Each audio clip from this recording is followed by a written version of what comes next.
basic MCQs on direct taxation, part 1 for BCom, MCom, BAF, BMS, BPI, BFM, BIM, IPCC and CMA. तो start करेंगे basic MCQs on direct taxation. First, Income Tax Act extend to whole of India except Jammu and Kashmir, whole of Maharashtra only, none of these.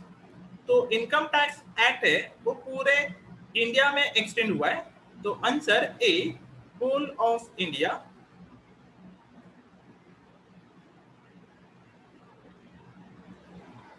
Second, income earned during what period is tax? Assessment year, previous year, financial year, calendar year. तो income हमने earn किया है previous year में, वो tax होता है assessment year में. तो इसका आंसर होगा previous year B. Income earn during previous year is tax.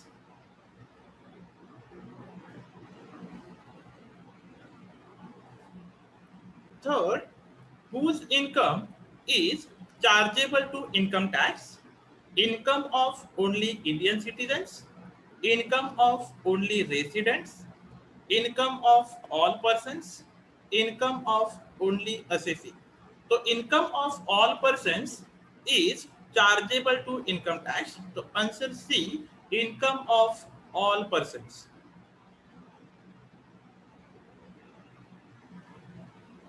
Fourth, assessment year is the period of 12 months commencing on the first day of March every year, the first day of January every year, financial year immediately preceding the previous year, the first day of April every year.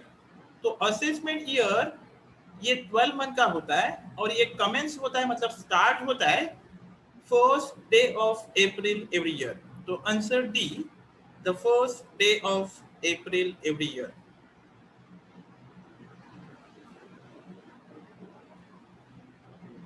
Fifth, a new business was set up on 15 November 2019 and it commenced its business from 1st December 2019. The previous year in this case shall be 15 November 2019 to 31st March 2020, 1st December 19 to 31st March 20, 1920, none of these. तो हमने business कभी setup किया है? Business हमने setup किया है 15 नवंबर को. तो अपना जो प्रीवियस ईयर है वो 15 नवंबर 2019 से चालू होगा और खत्म होगा 31 मार्च 2020. तो answer A, 15 November 19 to 31 March 20.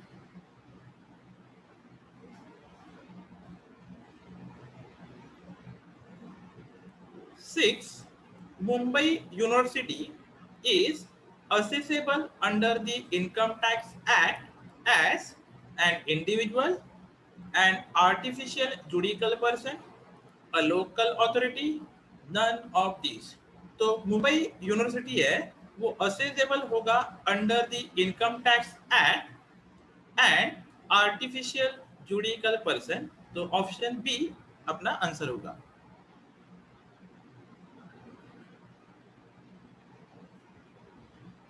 7, a club is treated under income tax law as a company, an association of person, a body of individuals, an artificial juridical person. तो ये क्लब होगा, ये एसोसिएशन ऑफ पर्सन होता है. तो answer होगा an association of person, B.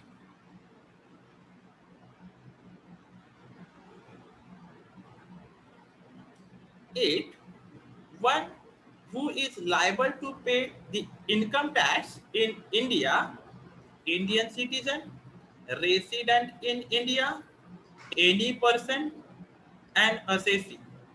तो assessee जो होता है वो लाइबल होता है to pay the income tax in India. तो answer D and assessee.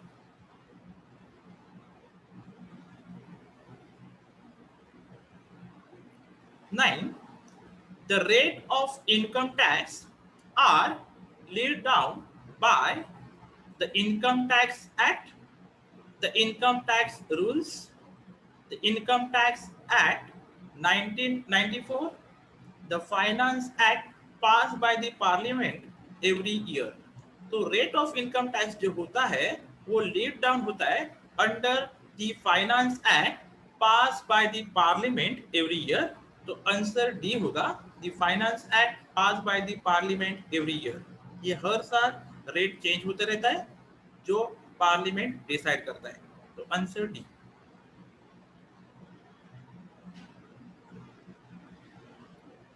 10. Residential status is to be determined for previous year, assessment year, accounting year, none of these. तो residential status हम determine करेंगे, find out करेंगे for previous year. तो answer होगा ए, previous year. 11.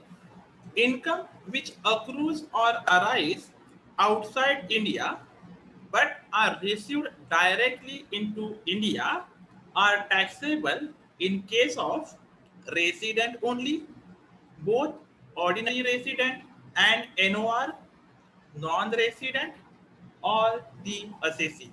तो income आपने India में receive किया या फिर इंडिया में अर्न किया तो ये सबके लिए टैक्सेबल होता है। तो इधर इस केस में हमने क्या किया है, रिसीव्ड इन इंडिया किया है, इसका मतलब ये सबके लिए टैक्सेबल होगा। तो answer D, all the assessee.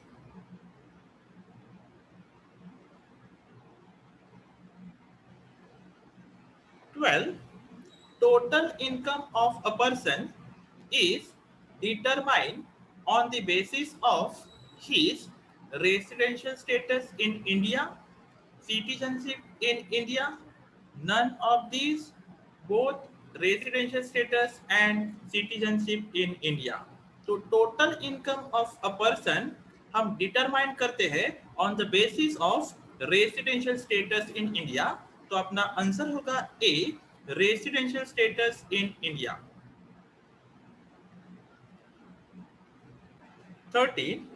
Mr. Samir Khanna, a German citizen, come to India on 23rd May 2018 and left India on 3rd May 2019 for the assessment year 2020-21. He is a resident and ordinary resident, a resident but not ordinary resident, a non-resident, none of these. तो ये mister Sameer Khanna है, ये German का citizen है, India में आया था 23rd May 2018 and India छोड़ दिया था इसने 3rd मई 2019। तो असेसमेंट ईयर 2021 का जो प्रीवियस ईयर है 1920, ये 1 अप्रैल 2019 को चालू होगा एंड 31 मार्च 2020 को खत्म होगा। तो इस साल में इसका स्टे इन इंडिया हमें काउंट करना पड़ेगा। तो 2019-20 में इसका जो स्टे है वो अप्रैल का जो मंथ है वो 30 डेज एंड मई का जो मंथ है उसका ओनली 3 डेज। इसका मतलब 33 डेज का ही इसका काउंट होता है। अपना जो कंडीशन है वो 182 डेज या फिर 60 डेज एंड 365 डेज का जो कंडीशन है वो दोनों भी ये सेटिस्फाई नहीं करेगा। तो ये बन जाएगा अ नॉन रेसिडेंट। तो answer C, a non resident.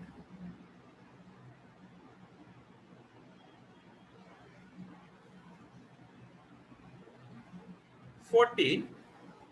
The rates of income tax are laid down for each calendar year, for each assessment year, for each previous year, for each head of income. तो rate of income tax जो होता है वो laid down होता है for assessment year. तो answer B, for each assessment year.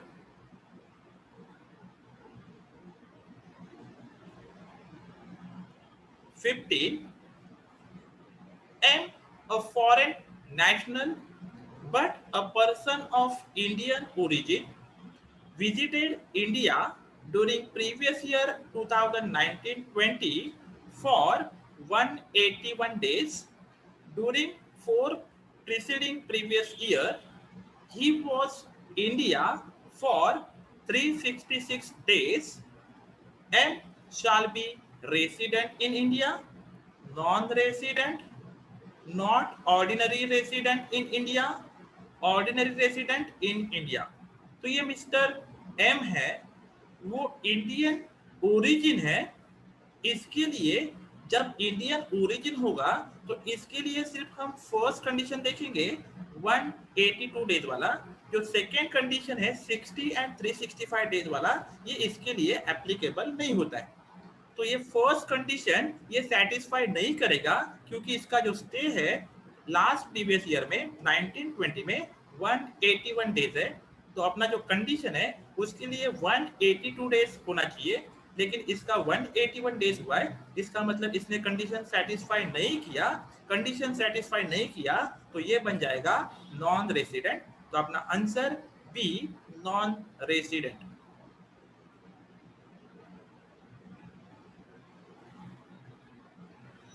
Thank you. Share करो, subscribe करो, लाइक करो।